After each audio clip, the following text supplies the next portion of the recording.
بسم اللہ الرحمن الرحیم الحمدللہ رب العالمین صلی اللہ علی محمد وآلہ اجمعین واللعنۃ الدائمۃ علی اعداء محمد وآل محمد اما بعد وفقنا اللہ وإیاکم للعلم والعمل الصالحین انشاءاللہ تعالی۔ ایک مرتبہ سب مل کے درود پڑھ لیتے ہیں۔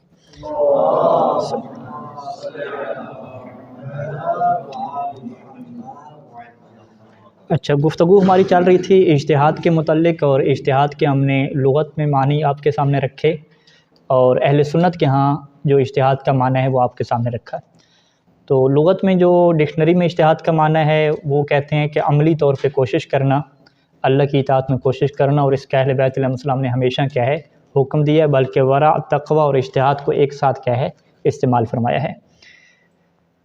اور دوسرا معنی اہل سنت کے ہاں ہے کہ جس کو جو ہے وہ قیاس کے معنی میں اور ذاتی رائے کے معنی میں استعمال کرتے ہیں۔ ذاتی رائے میں استحسان نام کی ایک چیز آتی ہے۔ استحسان یعنی کوئی چیز اچھی لگے، مزاج کو اچھی لگے تو اس کو بھی کیا ہے انٹر کر دو۔ جیسے فرض کریں کہ انہیں یہ اچھا لگتا ہے کہ آج کل سفر ویسے بھی شارٹ کٹ ہو گئے ہیں جہاز کے اوپر، تو کوئی تکلیف وغیرہ نہیں ہو رہی، تو ہمیں یہ اچھا لگ رہا ہے کہ آپ نماز ان کے اوپر کیا کر دیں، پوری کر دیں، اور روزے کا بھی کیا ہے ان کو آرڈر جاری کر دیں۔ تو اگر اس طرح سے ہم جو ہے وہ حکم دے دیتے ہیں تو اسے کیا کہیں گے کہ ہم نے شریعت کا حکم کیا دیا ہے، ذاتی رائے سے دیا ہے اور استحسان سے دیا ہے۔ ٹھیک ہے جی۔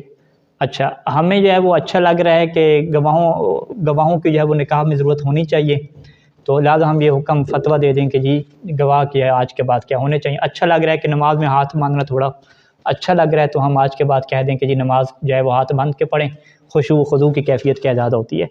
تو یہ جتنی جو ہیں وہ اجتہاد ہیں ذاتی رائے سے، استحسان سے، قیاس سے، یہ کس کے ہاں ہیں؟ اہل سنت کے ہاں ہیں۔ ابھی بحث آتی ہے کہ شیعہ کے ہاں جو ہے وہ اجتہاد کی کیا تعریف ہے اور وہ اجتہاد کی کیا تعریف کرتے ہیں۔ یہاں پہ ہم چلتے ہیں جو ہے وہ سید خوئی علیہ رحمہ کی کتاب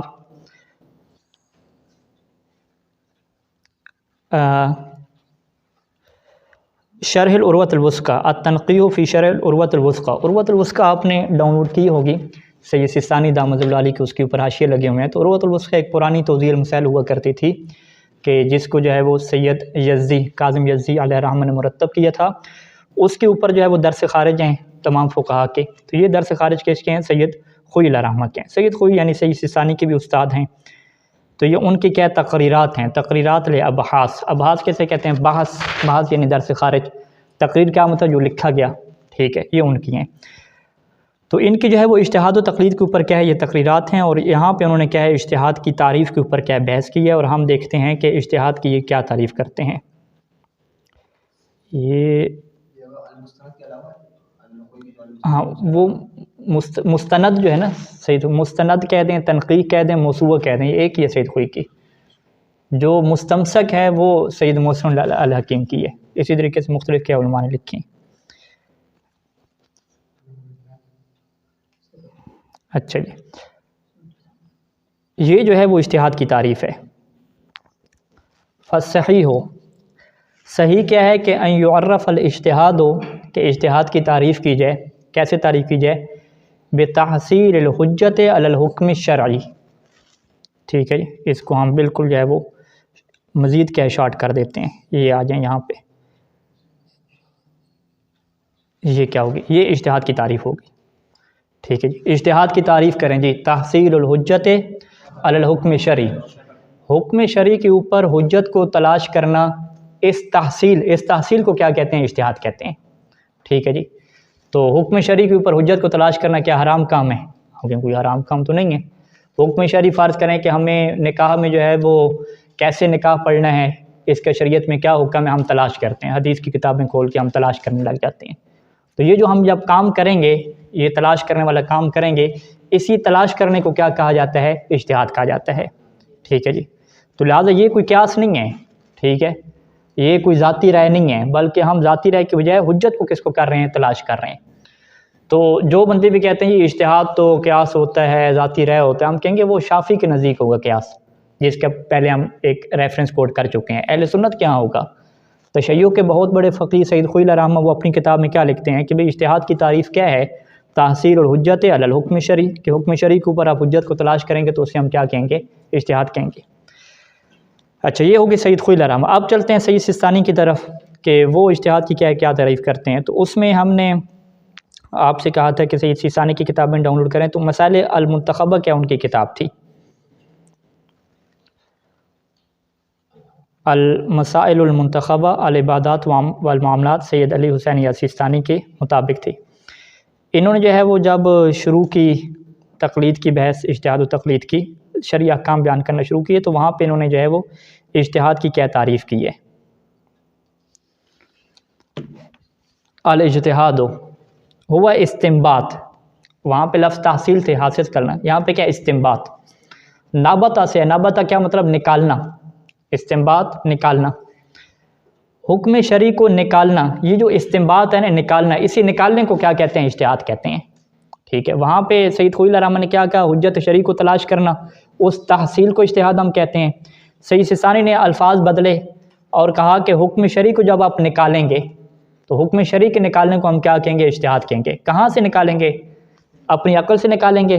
قیاس سے نکالیں گے؟ کہتے ہیں نہیں، من مدارک ہی المقررہ، انہی مدارک سے نکالیں گے کہ جو طے شدہ ہیں پہلے سے، جو مدرک ہم نے طے کر دیا ہے کہ قرآن اور حدیث ہے، اسی قرآن اور حدیث سے ہی آپ نے جب حکم شرعی کو نکالنا ہے تو اس استنباط کو کیا کہا جائے گا کہ آپ نے کیا کیا جی؟ اجتہاد کیا۔ تو لہٰذا آپ نے اجتہاد کی کیا مطلب؟ آپ نے قرآن مجید کھولا، آپ نے احادیث کی کتابیں کھولیں، وہاں سے آپ نے حدیثیں پڑھیں، اور حدیثیں پڑھیں، آپ نے حدیثیں پڑھنے کے بعد کیا کہا جی؟ میت کو جو ہے، جو بندہ مر جائے 3 غسل دینا واجب ہے۔ ادھر تو روایات لکھی ہوئی تھی نا کہ جب کوئی فوت ہو جائے تو اسے اس طرح سے غسل دو، وہاں پہ فعل امر لکھا ہوا تھا غسل دینا ہے، بحری کے پتے سے، سدر سے۔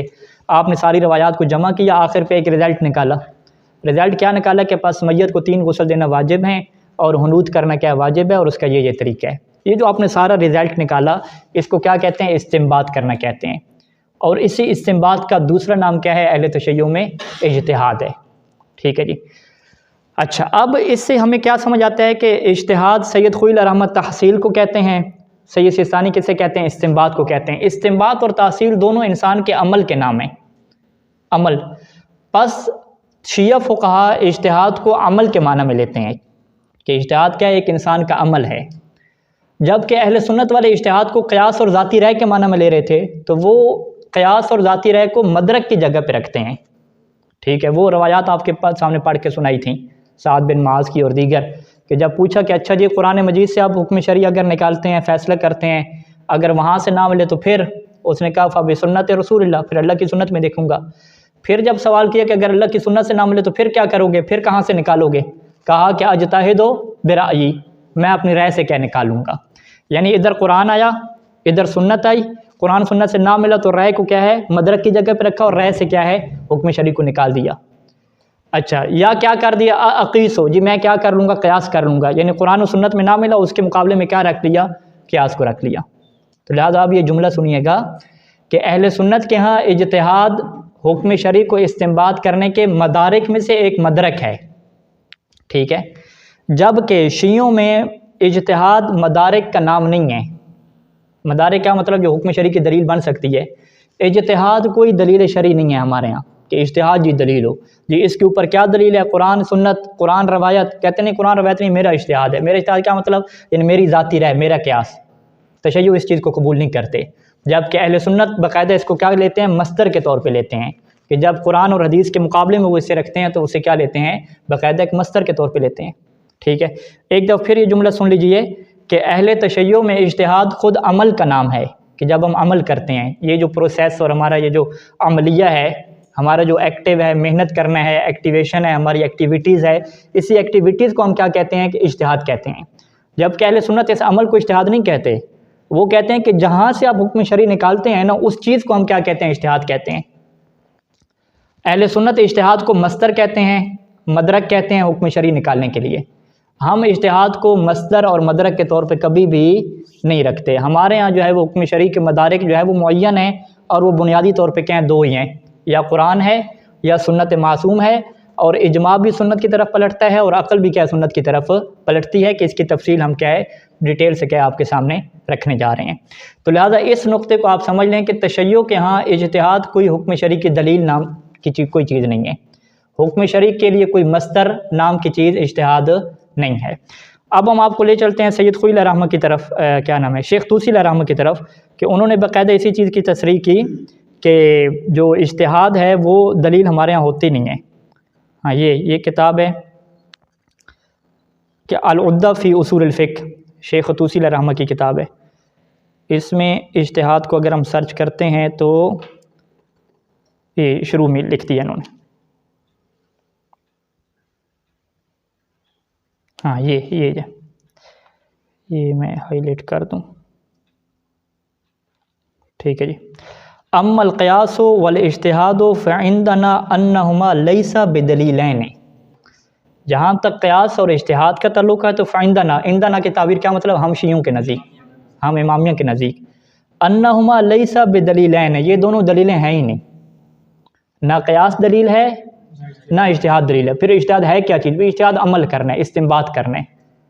اجتہاد کا نام ہے تحصیل ہے، ہماری محنت ہے، اسے ہم اجتہاد کہتے ہیں۔ جو ہم محنت کر رہے ہیں اسے ہم اجتہاد کہتے ہیں، نہ کہ ہم اجتہاد کو کیا بناتے ہیں؟ دلیل بناتے ہیں۔ دلیل یعنی دلیل کی جمع کیا؟ ادلہ اربع ہمارے ہاں معین ہے کہ ادلہ اربع ہی ہوں گی، قرآن ہوگا، سنت ہوگی، اجماع ہوگی، عقل ہوگی، ہر ایک کی شرائط ہیں۔ قرآن کی آیات کی بھی شرائط ہیں، سنت معصوم کی بھی شرائط ہیں، عقل کی بھی شرائط ہیں، اجماع کی بھی شرائط ہیں۔ اپنی تمام تر شرائط کے ساتھ یہی چار ہی ہمارے پاس کیا ہیں؟ ادلہ ہیں۔ ان چار کے علاوہ اجتہاد اور قیاس نامی کوئی دلیل ہمارے پاس نہیں ہے۔ اچھا، تو یہ بات بالکل ٹھیک ہے، ہم کہتے ہیں ہم بھی تو یہ کہہ رہے ہیں۔ ہم نے کب کہا کہ اجتہاد دلیل ہے؟ اجتہاد کی آپ ڈیفینیشن پڑھیں، تعریف پڑھیں۔ اجتہاد تو خود تحصیل کو کہتے ہیں۔ اجتہاد تو کیسے کہتے ہیں؟ نکالنے کو کہتے ہیں۔ تو نکالنا کوئی دلیل ہوتا ہے یا نکالنا عمل ہوتا ہے؟ انسان کا عمل ہوتا ہے۔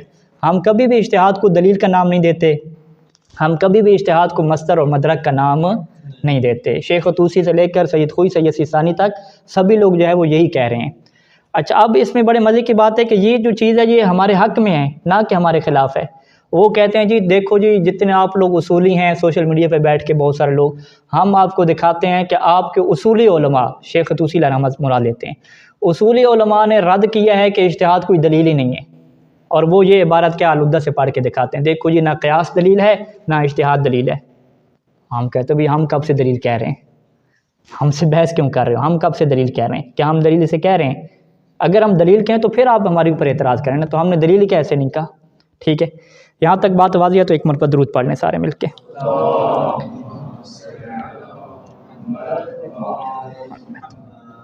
اچھا، اب جو ہے وہ اگلا سوال جو وہاں سے اٹھتا ہے، وہ کہتے ہیں ٹھیک ہے بھئی، آپ لوگ کہہ رہے ہیں کہ قیاس اور اس طرح کی چیزیں آپ کے پاس دلیل نہیں ہوتی، اجتہاد جو ذاتی رائے اور استحسان یہ دلیل نہیں ہوتی، لیکن یہ جو آپ کہتے ہیں نا کہ ہمارے پاس جو ہے وہ قرآن ہے، سنت ہے، پھر اجماع اور عقل ہے، یہی اجماع اور عقل اس بات کی دلیل ہے کہ آپ قرآن و سنت کے علاوہ بھی کہیں پہ جاتے ہو، ٹھیک ہے۔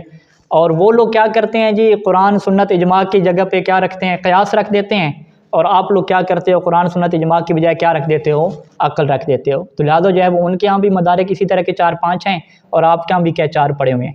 تو لہٰذا آپ بے شک کہتے رہیں، سید خوئی کہتے رہیں، شیخ طوسی کہتے رہیں، سید سیستانی کہتے رہیں کہ اجتہاد کوئی مدرک نہیں ہے، مصدر نہیں ہے، لیکن بھئی آپ خود اس کو کیا ہے رکھ رہے ہو لفظ بدل کے، ٹھیک ہے۔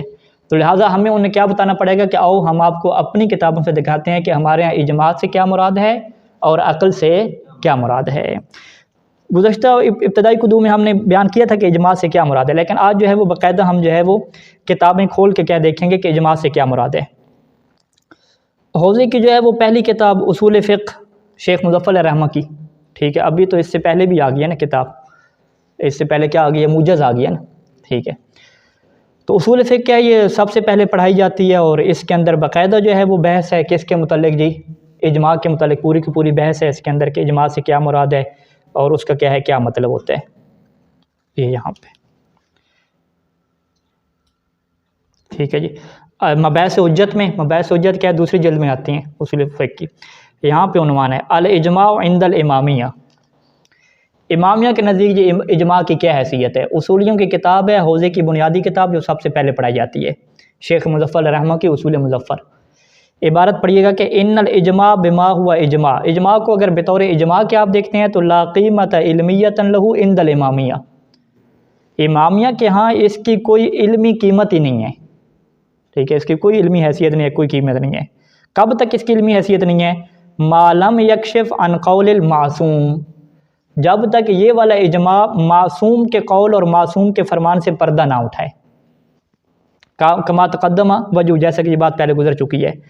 فَإِذَا كَشَفَ عَلَى نَحْوِ الْقَطْعِ عَنْ قَوْلِهِ، پس جب یہ اجماع کشف کرے، پردہ اٹھائے، عَلَى نَحْوِ الْقَطْعِ، ظنی طور پہ نہیں، یقینی طور پہ آپ کو یقین ہو جائے کہ یہ جو اجماع بھی ہوا ہے، زمانہ معصوم سے ایک نظریہ چلتا آ رہا ہے کہ نکاح جو ہے وہ لکھ کے نہیں ہوگا، ٹھیک ہے، نکاح کیسے ہوگا جی؟ الفاظ کے ذریعے سے ہوگا، ایجاب اور قبول کے ذریعے سے ہوگا، یہ چلتا آ رہا ہے نظریہ، زمانہ معصوم سے چلتا آ رہا ہے کہ نکاح کیا ہے؟ واجب نہیں ہے، مستحب ہے، ٹھیک ہے جی، زمانہ معصوم سے چلتا آ رہا ہے۔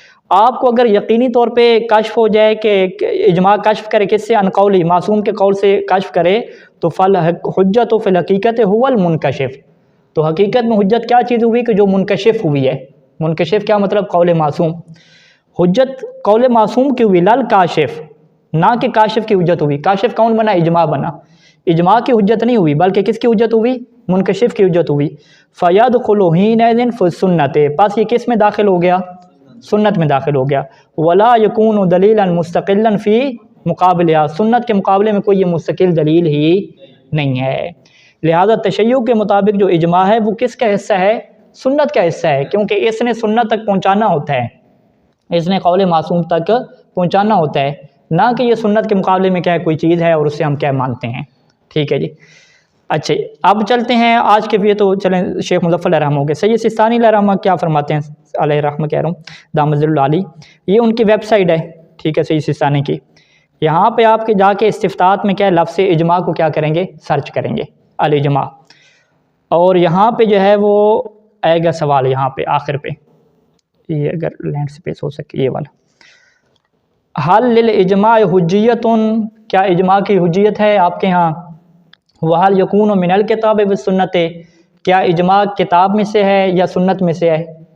سید ثانی کیا فرماتے ہیں؟ الاجماع علی فرض حجیت ہی، اجماع کی اگر حجیت کو فرض بھی کر لیا جائے کہ اجماع حجت ہے، تو وہ کس وجہ سے حجت ہے؟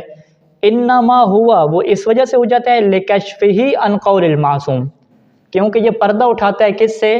معصوم کے قول سے، کہ معصوم بھی اس اجماع میں کیا شامل ہیں۔ فیکون من السنت، پس یہ اجماع کس میں سے ہے؟ سنت میں سے ہے۔ تو لہٰذا جو ہے وہ ہم کہتے ہیں کہ قرآن اور سنت یہ مشہور چیز ہے اصولیہ میں، ہیڈنگ کے طور پہ لکھا جاتا ہے، لیکن جب آپ ڈیٹیل میں آ کے پڑھتے ہیں اصول فقہ میں تو وہ کہتے ہیں بھئی یہ اجماع تو کیا اسی سنت کی حصہ ہے، اس کے مقابلے میں کوئی چیز ہے ہی نہیں، ٹھیک ہے۔ تو لہٰذا ہم کیا کہتے ہیں کہ اجماع تو کوئی چیز ہی شیعوں کے نزدیک نہیں ہے، وہ کیا جملہ ہوتا ہے؟ شاعی کوئی نہیں، ٹھیک ہے، کہ اجماع تو کیا ہے کوئی شیعوں کے ہاں کوئی چیز ہی نہیں ہے، اس کی کوئی حیثیت نہیں ہے، بلکہ یہ کیا کس سے کشف کرتا ہے؟ سنت سے کیا کرتا ہے؟ کشف کرتا ہے، اور یہ سنت کا حصہ ہے۔ اچھا کچھ مثالیں جو ہے وہ آپ کو یاد ہونی چاہیے کہ ایسی ہمارے پاس مکتب تشیع میں بہت سارے احکام ہیں کہ جو اجماع سے ثابت ہیں، اس کے اوپر قرآن کی آیت اور روایت ہمارے پاس نہیں ہے، ٹھیک ہے، اس کی مثالیں کیا آپ کے سامنے ہونی چاہیے۔ فرض کریں کہ یہی مثال جو ہم نے پہلی مثال یعنی کتاب النکاح سے کچھ مثالیں کیا میں نے جمع کر کے لائی ہیں، وگرنہ تو ہر باب میں ہیں، ٹھیک ہے جی۔ کتاب النکاح میں ہم شروع میں کہتے ہیں کہ یہ نکاح جو ہے وہ مستحب ہے، مستحب کیا مطلب؟ انہیں واجب نہیں ہے، ٹھیک ہے، اگر کوئی بندہ نکاح نہیں بھی کرتا تو وہ گناہگار نہیں ہوتا۔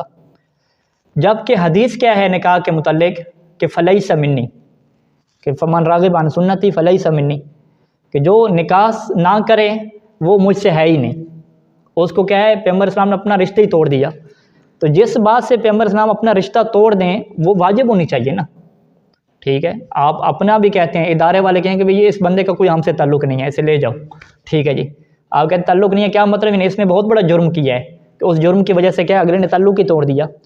جب پیغمبر اسلام فرما رہے ہیں کہ لیس منی، غیر شادی شدہ ہم سے نہیں ہے، مجھ سے ہے ہی نہیں، ٹھیک ہے، تو اس کا کیا نتیجہ نکلا؟ کہ واجب ہونی چاہیے نکاح۔ لیکن آج تک شیعہ سنی میں سب کے ہاں یہ نظریہ چلتا رہا ہے کہ اس تعبیر کا مطلب یہ نہیں ہے کہ نکاح واجب ہے، کہ انسان جو ہے وہ نکاح نہ کرے تو گناہ گار ہوتا رہے گا، ٹھیک ہے، بلکہ نکاح سب کیا کہتے ہیں؟ مستحب ہے۔ آگے وہ ایک لفظ لگا دیتے ہیں کہ مستحب مؤکد ہے، یہ بڑی اس کی تاکید ہوئی ہے، وہ تاکید واجب تک نہیں لے کر جاتے، ٹھیک ہے۔ یہ کہاں سے ہے؟ کسی روایت میں لکھا ہوا ہے کہ نکاح جو ہے مستحب مؤکد، کہتے ہیں روایت نہیں ہے۔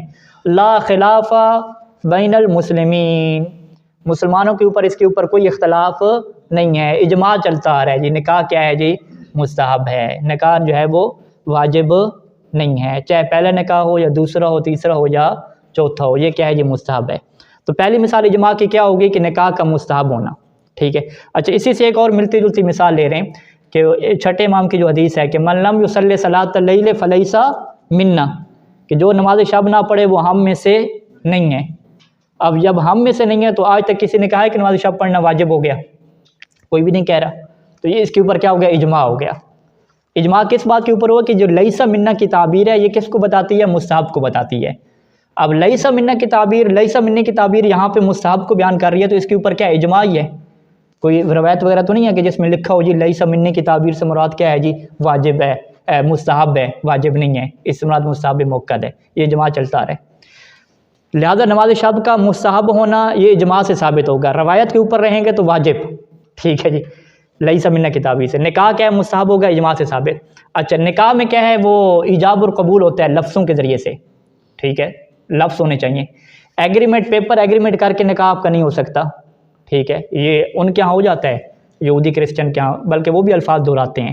لیکن آپ کہیں گے میں پیپر ایگریمنٹ کرتا ہوں نا، آپ ایک لفظ کہہ رہے ہیں انکاح تو قبل تو، یا انکاح تو موکلت لموکلی اور قبل تو نکاح لموکلی، یہ جملہ کہا نا. ہم پورا پیپر ورک اسٹامپ پیپر بنا کے دیتے ہیں اور بڑا اتھینٹک ہوگا کہ یہ میاں بیوی ہوں گے، حقوق بھی اندر لکھیں گے، ساری چیزیں. آپ کہیں گے چاہے ایک لائن کو چھوڑ کے آپ پورے 4 صفحوں کے اسٹامپ پیپر بھی بنا لیں تو پھر بھی نکاح نہیں ہوگا. وہ کہیں گے دکھاؤ کس حدیث میں لکھا ہوا ہے کہ لکھنے سے نکاح نہیں ہوتا. ہم کہیں گے حدیث نہیں ہے، اجماع ہے جی. ٹھیک ہے، اجماع ہے کہ نکاح جو ہے وہ لکھنے سے نہیں ہوتا، نکاح جو ہے وہ معاطات سے نہیں ہوتا. جیسے بیع و شرع معاطات سے ہو جاتی ہے، پیسہ دیا اور کیا چیز خرید کر لے آئے، ایسی مہر دیا اور خاتون کا ہاتھ پکڑ کے لے آئے، اس سے بھی کیا نکاح نہیں ہوتا. تو یہ چیزیں کیسی ہیں کہ کسی روایت میں لکھا ہوا ہے کہ لفظ ہونا اور صیغہ ہونا ضروری ہے نکاح نہیں، یہ بھی اجماع ہے. ٹھیک ہے، یہ اجماع کی مثال ہوگی. اسی طریقے سے آپ نکاح میں آ جائیں کہ بانجے اور بتیجی کی جو اولاد ہے اس سے بھی کیا ہے نکاح نہیں ہو سکتا، وہ بھی محرم ہے. حالانکہ کسی روایت میں ایسی بات نہیں لکھی ہوئی کہ بانجے کی اولاد ہوگی، بانجے کی اولاد ہوگی، بتیجے کی اولاد ہوگی، وہ بھی ساری کی ساری محرم ہے. یہ بھی کس سے ثابت ہوتا ہے؟ اجماع ثابت ہوتا ہے. 4 مثالیں ہوں گی. 5ویں مثال لے لیں کہ پوتے ہو گئے، پوتیاں ہو گئیں، یعنی پوتی اور نواسی ہو گئی، اس سے بھی کیا نکاح نہیں ہوتا. کیونکہ قرآن میں بنت کی تعبیر آئی ہے. بنت حالانکہ اپنی بیٹی کو کہتے ہیں، لیکن کہتے ہیں کہ اجماع اس بات کے اوپر ہے کہ بنت سے مراد کیا ہے جی پوتی بھی ہے اور نواسی بھی ہے. اب اجماع اس بات کے اوپر ہے، حدیث میں تو نہیں لکھا ہوا حفیدہ کا لفظ یا اس کا لفظ سبت کا لفظ تو نہیں لکھا ہوا، تو اس کے اوپر بھی کیا اجماع ہو گیا. تو یہ 5-6 مثالیں کیا اجماع کی موٹی موٹی ہو گئی ہیں. باقی اور بھی کیا اجماع کی مثالیں ہمارے پاس موجود ہیں. تو یہ ایسی مثالیں ہیں کہ ہم کہتے ہیں بھی معصوم کے زمانے سے یہ نظام چلتا آ رہا ہے کہ کسی نے نہیں کہا کہ جی بتیجے کی بیٹی جو ہوتی ہے اس سے کیا ہے چچا شادی کر سکتا ہے. ٹھیک ہے، بتیجے سے شادی نہ کرے چچا، لیکن بتیجی کی جو بیٹی ہے اس سے جی کر لے، کیوں جی وہ تو حرام کہیں پہ نہیں لکھا ہوا. ٹھیک ہے، ہم کہیں گے بھی اجماع کی وجہ سے. کسی نے نہیں کہا کہ جی ہم نکاح کریں گے، کوئی صیغہ وغیرہ نہیں پڑھیں گے، ٹھیک ہے، کوئی ایجاب و قبول نہیں ہوگا، بس یہ ایگریمنٹ ہم کریں گے پیپر ورک پہ، کوئی بھی کیا اسے نہیں کہتا. ٹھیک ہے، تو یہ اجماعی مسائل ہیں، یہ معصوم کے زمانے سے چلتے آ رہے ہیں اور سب کو یقین ہے. کس بات کا 100% یقین ہے کہ معصوم اس میں شامل ہیں. کوئی یہ نہیں کہتا کہ کیا معصوم اس میں شامل نہیں ہے. لیکن یہ بات کیسے ثابت ہوتی ہے کہ اس اجماع میں معصوم شامل ہیں یا معصوم شامل نہیں ہیں، اور وہ اجماع کیسے ثابت ہوتا ہے، اس کے اوپر پوری بحث ہے اصول مظفر میں کہ اجماع جو ہے وہ کیسے ثابت ہوگا، کیسے اس کو ثابت کیا جائے گا. تو اس میں نتیجہ یہی ہے کہ آج کل کے زمانے میں کوئی اجماع نہیں ہو سکتا. ٹھیک ہے، وہ سید انیس صاحب مجھے کہہ رہے تھے کہ لوگ اجماع سے یہ مراد لیتے ہیں کہ بھی ثقیفہ کی طرح علماء بیٹھ جائیں اور اجماع کر لیں. ٹھیک ہے، یہ اجماع ہمارے یہاں مراد نہیں ہوتی کہ آج بھی جو ہے وہ سارے علماء بیٹھ جائیں، اکٹھے ہو جائیں اور ایک بات پہ اجماع کر لیں کہ جس کا نہ قرآن میں ذکر ہو نہ سنت میں. یہ بات نہیں ہوتی. بلکہ اجماع کیا ہوتا ہے؟ اجماع کو ہم تاریخ کے ذریعے سے کشف کرتے ہیں کہ ہم یہ لے کر آتے ہیں بھی معصوم کے زمانے میں لوگوں کا کس بات کے اوپر اجماع تھا، سب لوگ کیسے نکاح پڑھا کرتے تھے، کیا طریقہ کار وہاں پہ رائج تھا. ٹھیک ہے، ہم وہاں پہ اس شادی کو کیسے سمجھا جاتا تھا کہ پوتیوں سے شادی ہو سکتی ہے نہیں ہو سکتی. ہم یوں کر کے تاریخ اور ہسٹری سے اجماع کو کیا سمجھتے ہیں. یہ نہیں ہے کہ آج کل کے دور کا کوئی نیا اجماع ہو سکتا ہے، لہذا آج کل کے دور میں کوئی اجماع نہیں ہو سکتا. ٹھیک ہے، اجماع وہی ہے کہ جو معصوم کے زمانے سے چلتا ہوا ہے گا. اب وہ کیسے چلتا ہوا ہے گا، وہ تاریخی اور ہسٹری کتابوں سے کیا ہمیں پتہ چلے گا، ایسے جو ہے پتہ نہیں چل سکتا. تو یہاں پہ جو ہے وہ مصنف نے جو ہے وہ 4 طریقے جو ہے وہ ذکر کیے ہیں. ایک طریقے حس ہے، اور اسی طریقے سے طریقہ قید لطف ہے، اور باقی بہت سارے طریقے تقریر ہے. ٹھیک ہے جی، کہ ان یتحقق الاجماع بمرأى ومسمع من المعصوم، کہ اجماع متحقق ہو، معصوم دیکھ رہے ہوں، سن رہے ہوں، پھر بھی وہ خاموش رہیں. جسے ہم کیا کہتے ہیں؟ سنت تقریری کہتے ہیں، کیونکہ اجماع اسی سنت کا حصہ ہے نا، تو وہ سنت تقریری کے ساتھ کیا ہے جی اجماع ثابت ہو جاتا ہے. تو یہ والے طریقے ہیں کہ جن کے ذریعے سے ہم اجماع کو کیا کرتے ہیں؟ ثابت کرتے ہیں. تو یہ ابھی تک ہم نے دلیل کس بات کی دی کہ آپ کے یہاں قرآن اور سنت کے ساتھ اجماع رکھا ہوا ہے، تو اجماع کی تعریف بھی آپ کے سامنے پیش کر دی صحیح سیستانی کے حوالے سے، اصول مظفر کے حوالے سے، اور یہ بھی پیش کر دیا کہ آج کے زمانے میں کوئی بیٹھ جائے سقیفہ بنا کے تو کوئی اجماع نہیں ہوگا۔ ہمارے اجماع کا مطلب یہ ہوتا ہے کہ معصوم کے زمانے سے ہم ایک چیز کو لے کے چلتے ہیں کہ اس زمانے میں لوگ کیا سمجھتے تھے اور کیا چیز ہوتی تھی، اور اس کو ہم تقریر معصوم میں کیا کرتے ہیں، داخل کرتے ہیں، اور اس طریقے سے داخل کر کے وہاں سے کیا ہے ہمیں اس بات کا یقین ہو جاتا ہے کہ معصوم بھی یقیناً کیا اس میں شامل ہیں۔ اور 5 مثالیں کیا ہوگی آپ کو ہم نے اجماع کی کہہ دے دیں۔ اب اگلا ٹاپک یہ ہے کہ عقل سے کیا مراد ہے۔ یہ بھی پھر اصول فقہ کی بحث ہے کہ دلیل عقل کی وہاں پہ ہم تعریف پڑھیں گے، مستقلات عقلیہ، غیر مستقلات عقلیہ، اور آخر پہ کیا نتیجہ نکلے گا کہ جی عقل کی حیثیت ساری کی ساری تبھی ہے کہ جب کبرا کس سے لیا ہوا ہو، روایات اور فقہ سے لیا ہوا ہو، اسی کی آپ نے تطبیق کرنی ہوتی ہے، اور یہ نہیں ہے کہ آپ یہ کہتے ہیں کہ صغرا بھی اپنا کبرا بھی اپنا۔ یہ تفصیل انشاءاللہ کیا بعد میں آئے گی۔ وصلی اللہ علی محمد و آلہ اجمعین۔